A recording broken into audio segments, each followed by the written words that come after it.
Isang batang lalaki ang nagtatago ng kakaibang sikreto, may butas siya sa kanyang leeg kung saan naninirahan ang isang grupo ng mga langgam, na nakatago sa ilalim ng benda. Dahil dito, mayroon siyang hindi pangkaraniwang ganas sa pagkain. Isang gabi, nakatagpo siya ng dalawang lalaki na pinapaligiran ang isang babae sa kalye, kung saan ito ay binalaan niya na umalis o harapin ang kanilang katapusan.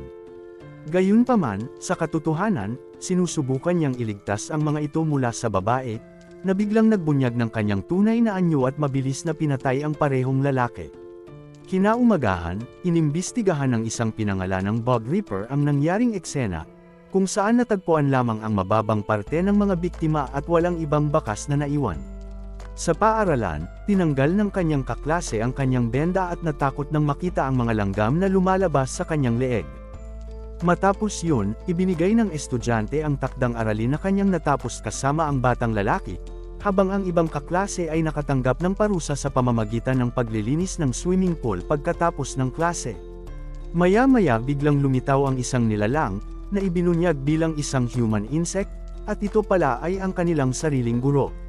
Nang sinubukan niyang tirahin ang isa sa mga estudyante, ang bata ay biglang dumating sa kanyang tunay na anyo, isang itim na langgam.